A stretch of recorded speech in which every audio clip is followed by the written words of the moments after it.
ही एक समस्या आहे.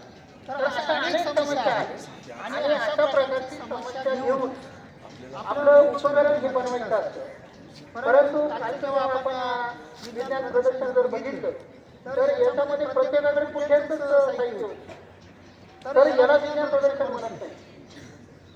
तर विज्ञान प्रदर्शनामध्ये अशा प्रकारची छोटी समस्या असू द्या, खूप मोठा त्याच्यासाठी खर्च असावा अशी अपेक्षा नसते किंवा खूप मोठं उपकरण असावं अशी सुद्धा अपेक्षा नसते.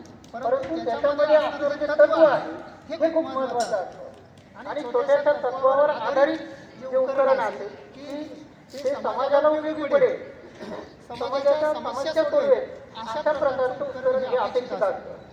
परंतु कालच्या याच्यामध्ये जर बघितलं तर असं एखादं महत्वाचं उपकरण जे रिपीट झालेलं होतं आणि अशा प्रकारची उपकरण त्याच्यामध्ये ठेवलेली होती. म्हणून कुठे लक्षात घ्या की ज्या वेळेस आपल्याला विज्ञान प्रदर्शनामध्ये सहभाग घ्यायचा असेल, समस्या सहभाग घेताना तर अशा अनेक समस्या आहेत आणि अशा प्रकारची समस्या घेऊन आपलं उपकरण हे बनवायचं असतं. परंतु काल जेव्हा आपण न करता विज्ञान प्रदर्शनावर बघितलं तसं बरं याच्यामध्ये प्रत्येकाकडे कुठल्याच साहित्य असतं. तर याला विज्ञान प्रदर्शन म्हणतो वेळेमध्ये असते. तर विज्ञान प्रदर्शनामध्ये अशा प्रकारची छोटी समस्या असू द्या, खूप मोठा त्याच्यासाठी खर्च असावा अशी अपेक्षा नसते किंवा खूप मोठं उपकरण असावं अशी सुद्धा अपेक्षा नसते. परंतु त्याच्यामध्ये आपलं जे तत्व आहे हे खूप महत्वाचं असतं आणि छोट्याशा तत्वावर आधारित जे उपकरण असेल की ते समाजाला उपयोगी पडेल, समाजाच्या समस्या सोडवेल अशा प्रकारचं उपकरण हे अपेक्षित असतं.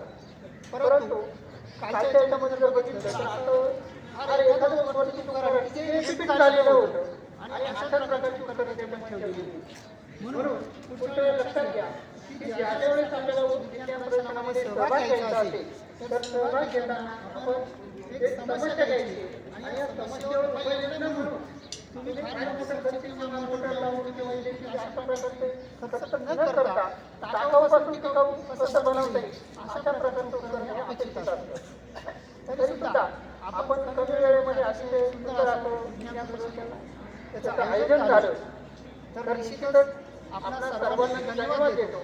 यामध्ये आपल्या विविध मंडळाचे सभासद होते, त्याच्यामध्ये कला विभागामध्ये पगारे सर असतील, साळवे सर असतील, त्याचबरोबर विज्ञानामध्ये चळसे सर असतील किंवा त्यांचे विज्ञान मंडळ असतील, समाजशास्त्रामध्ये कांबे सर असतील, शिंदे सर असतील किंवा त्यांचे सर्व सहकारी, तर विविध प्रकारची सर्व मंडळं आहेत. तर या सर्व मंडळाच्या शिक्षकांनी अतिशय मेहनत घेऊन अशा प्रकारचं जे विज्ञान प्रदर्शन होतं तर हे विज्ञान प्रदर्शन आयोजित केलं आणि मेहनत करून सक्सेस केलं. म्हणून निश्चितच मी या सर्वांना धन्यवाद देतो आणि आपलं सुद्धा धन्यवाद मानतो की आपण सुद्धा अतिशय